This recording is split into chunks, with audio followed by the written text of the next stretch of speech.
যতীন, বিয়ে? না হুজুর, আমি ওই সব ঝঞ্ঝট ঝামেলায় নেই। কদমকে পেলেও বিয়ে করবি না? কাকে? কদমকে? হ্যাঁ, কদমকে।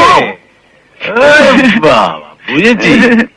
খুশি একেবারে উতলে পড়ছে। হ্যাঁ, শোন, কদমের বিয়ে তোর সঙ্গেই হবে, থাকবে সে তোরই ঘরে। আমি শুধু মাঝে মাঝে, বুঝলি কিনা? আহা, হুজুর, ভগবান আপনার কি দিয়ে যে তৈরি করেছেন! বাদর গড়তে গিয়ে শিব গড়ে ফেলেছেন। বন্দুক রাখলেন তাও আমারই কাঁধে, তা রাখুন, এটো খাবার অভ্যেস তো আমার আছেই। যা, বসন্ত মাঝিকে ডেকে আন। ডেকে আনবো কেন হুজুর? আমি ধরে নিয়ে আসছি। তো কি ভাবছো বসন্ত? পুরো খরচ তো আমি দেব। তাছাড়া কদমের জন্য যতীনের চেয়ে ভালো ছেলে কোথায় পাবে তুমি? তা তো বুঝলাম কর্তা, যতীন ছেলেও ভালো, কিন্তু আমার বউ এ বিয়েতে কিছুতেই রাজি হবে না। বউ? কি আশ্চর্য, তুমি বউকে এত ভয় পাও? ভুলে যেও না তুমি পুরুষ। নাও, এটা খেয়ে পুরুষ কাজ জাগ্রত করো।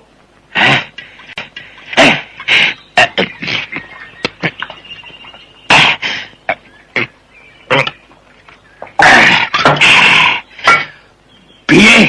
এ বিয়ে হবে, হতেই হবে।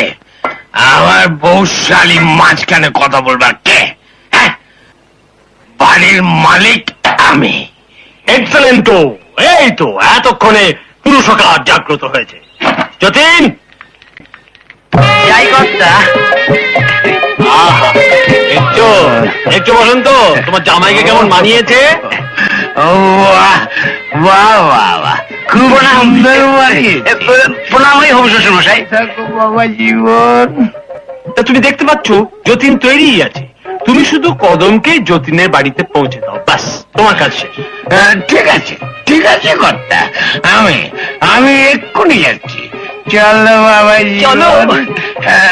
আবার কি হলো? ইয়ে, আপনি একটু পদধূলি দেবেন না কর্তা?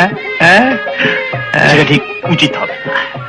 আসো না, ঘনা ঝামেলা করতে, তাই এই বিয়ে ব্যাপারটা কাউকে বলো না। আরে না, কাউকে বলবো না। এই নাও, হ্যাঁ, দুটো বোতল।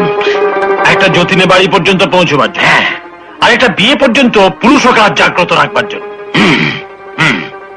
চল শালা জামাই। চলো, চলো না।